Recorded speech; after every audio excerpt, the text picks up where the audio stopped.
હાલો friends, જય શ્રી કૃષ્ણ. મારા કિચનમાં તમારું સ્વાગત છે. આજે આપણે બનાવીશું કબજિયાત, ગેસ, એસિડિટી, પેટ ફૂલવું, વજન વધવું માટે એક ઔષધિ પાવડર કે જેને આપણે ફાકી કહીએ છીએ. તો આજકાલ બધાને પેટની સમસ્યા તો હોય જ છે, તેમાં કબજિયાતથી આપણે કેટલા બધા રોગોને આમંત્રણ આપીએ છીએ. તો આખા વર્ષ દરમિયાન શરદી કફ ઉધરસ થતી જ હોય છે, અને ક્યારેક બંને સમસ્યા સાથે થઈ હોય ત્યારે શું કરવું, અને ગરમીની સિઝનમાં અને ઠંડીની સિઝનમાં તૈયાર કરેલો પાવડર કેટલા પ્રમાણમાં લેવો, તે બધું જ હું તમને આગળ બતાવીશ.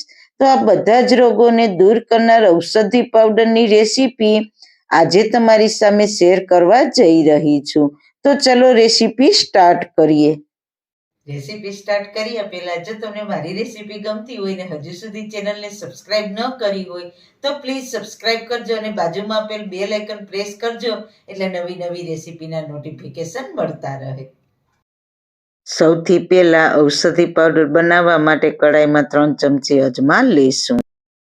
આપણે જેટલી સામગ્રી લઈએ તે બળે નહીં તેનું ખાસ ધ્યાન રાખવાનું છે. એકદમ સ્લો ફ્લેમ ઉપર શેકવાની છે.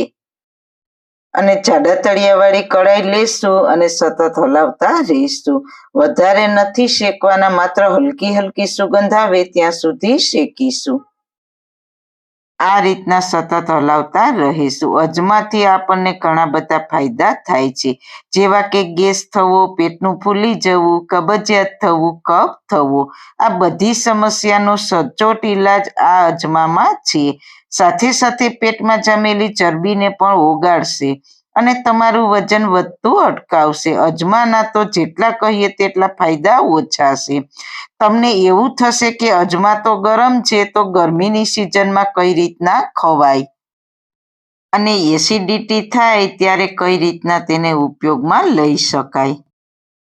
ગરમ છે પણ તે પેટની સમસ્યા માટે ખૂબ જ ફાયદાકારક છે, પણ આપણે તેને એટલા પ્રમાણમાં લેશું કે તે ફાયદા જ કરે, નુકસાન ના કરે. કોઈ પણ ટેન્શન લીધા વગર આજથી જ આ પાવડર ચાલુ કરી દેજો. તો અજમા હલકા શેકાઈ ગયા છે અને હલકી સુગંધ પણ આવવા લાગી છે, તો તેને ઠંડા થવા માટે પ્લેટમાં ટ્રાન્સફર કરી લેશું. હવે લેશું 3 ચમચી વરિયાળી. અહીંયા જેટલું માપ આપણે લીધું છે તેટલું જ માપ તમે લેજો, એટલે તમને ફાયદા જ થશે, નુકસાની બિલકુલ નહીં થાય. વરિયાળી છે તે નેચરલી ઠંડક આપે છે, અને જ્યારે એસિડિટી થાય, પેટમાં બળતરા થતી હોય ત્યારે તો ખાસ, અને અપચો થતો હોય, પાચન ક્રિયા નબળી પડી ગઈ હોય, પરિણામે પેટનું ફૂલવું, આવી કેટલીક બીમારીથી બચવા, અને ખાસ કરીને ઉધરસ થઈ હોય ત્યારે વરિયાળી તો ખૂબ જ ફાયદો કરે છે. વરિયાળી પણ હલકી જ શેકવાની છે. વરિયાળીમાં પણ હલકી સુગંધ આવવા લાગી છે, તો તેને પણ પ્લેટમાં લઈને ઠંડી થવા દેશું. હવે 3 ચમચી જીરું લઈશું. જીરામાં વિટામિન સી ભરપૂર માત્રામાં હોય છે, તો તાવ, શરદી, કફ, એસિડિટી, વજન ઓછું કરવું, પેટની સમસ્યાઓ, સાથે સાથે હૃદયને મજબૂત કરે, હોજરી, લીવર અને આંતરડાને પણ મજબૂત કરે છે. ગેસ, અપચો, ઉબકા, ઉલટી થતી હોય ત્યારે જીરું ખૂબ ફાયદા કરે છે, અને સાથે સાથે એસિડિટીને પણ શાંત કરવાનું કામ કરે છે. જો તમને ગેસ, એસિડિટી, કફ, શરદી આવી બધી સમસ્યાઓ એક સાથે હોય તો તમે આ રીતે પાવડર જરૂર બનાવજો, અને આ રીતના પરફેક્ટ માપ લઈને બનાવશો એટલે પરિણામ 100% મળશે.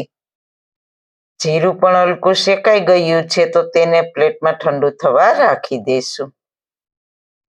હવે જો તમને શરદી, કફ અને ગેસ બધું જ છે તો તમારે પાવડરમાં 1 ચમચી સફેદ તીખા ઉમેરવા.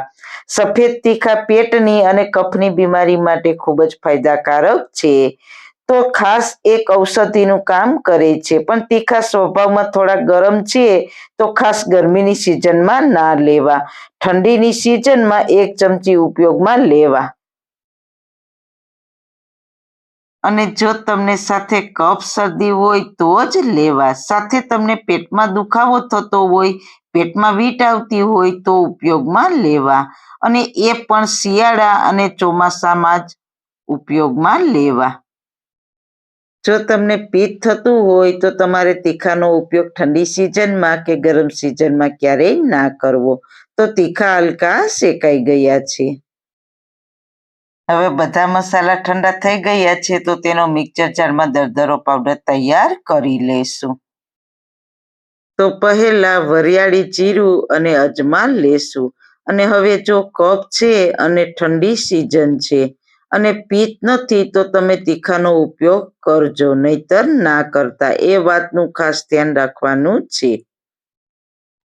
તો હું અહીંયા કફ, ગેસ બંને પ્રકૃતિ માટે પાવડર તૈયાર કરી રહી છું. એટલે મેં 1 ચમચી હલકા શેકેલા સફેદ તીખા લીધા છે. તેમાં હજી આપણે 2-3 સામગ્રી ઉમેરીશું જેથી કરીને તેના પરફેક્ટ ફાયદા થાય.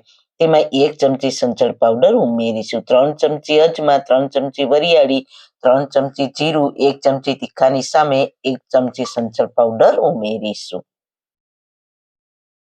1 ચમચી સૂંઠ પાવડર ઉમેરીશું, જેને આપણે સૂકવેલા આદુનો પાવડર પણ કહીએ છીએ. આ રેડીમેડ નથી.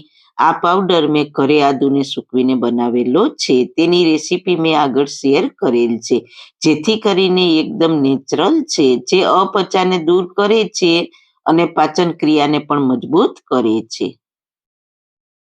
ઘણાને એમ થશે કે સૂંઠ ગરમ છે, પણ બિલકુલ નથી. સૂંઠ હોજરીને મજબૂત કરવાની અને ખાસ પાચન ક્રિયાને મજબૂત કરવાની ક્ષમતા આદુના પાવડરમાં એટલે કે સૂંઠના પાવડરમાં અદ્ભુત છે. એટલે તેને તો ઉપયોગમાં લેવી જ, અને કફને તો જડમૂળમાંથી દૂર કરનાર છે. હવે છેલ્લે થોડી હિંગ લેશું. થોડી એટલે કે 1 ચમચીના ચોથા ભાગની હિંગ લેશું. હિંગ છે તે પેટની કોઈ પણ સમસ્યાનું સમાધાન આપનાર છે. તો બધી જ સામગ્રીને આપણે પીસીને દરદરો પાવડર તૈયાર કરી લઈએ. ફાઇન પાવડર નથી કરવાનો, એ વાતનું ખાસ ધ્યાન રાખવાનું છે. તો દરદરો પાવડર તૈયાર થઈ ગયો છે. તો હું તમને તેનું ટેક્સચર બતાવું. તો તમે જોઈ શકો છો આવો દરદરો રાખવાનો છે. હવે આ પાવડરને તમે એરટાઈટ ડબ્બામાં ભરીને આ પાવડર પૂરો થાય ત્યાં સુધી ઉપયોગમાં લેશો તો પણ તે ખરાબ નહીં થાય. તો એકવાર બનાવો અને લાંબા સમય સુધી ઉપયોગમાં લઈ શકો. હવે આને ઉપયોગમાં લેવું કઈ રીતના તો હું તમને બતાવું. ઠંડીની સિઝનમાં પાવડરને કઈ રીતના લેવો અને ગરમીની સિઝનમાં પાવડરને કઈ રીતના લેવો. તો ઠંડીની સિઝનમાં આ પાવડરને તમારે હુંફાળા પાણી સાથે જમ્યા બાદ 15 થી 20 મિનિટ પછી 1 ચમચી જેટલો તમારે ઉપયોગમાં લેવો. આ શિયાળુ અને ચોમાસામાં બંનેમાં ચાલે. તો હવે ગરમીની સિઝનમાં હુંફાળા ગરમ પાણી સાથે અડધી ચમચી જમ્યા પછી 15 થી 20 મિનિટ પછી લેવો. તમે બપોરે જમો કે પછી સાંજે જમ્યા પછી લ્યો, ગમે ત્યારે લઈ શકો. પણ ઠંડી સિઝનમાં 1 ચમચી અને ગરમ સિઝનમાં અડધી ચમચી લેવો. વધારે પડતી સમસ્યા હોય તો દિવસમાં 2 વાર લેવો. તો જરૂર એક વખત બનાવવા જેવી ઔષધિ પાવડરની રેસીપી છે.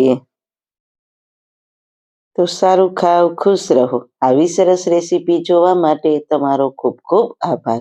મારી રેસીપીને લાઈક કરજો, શેર કરજો, મારી ચેનલને સબસ્ક્રાઈબ કરજો.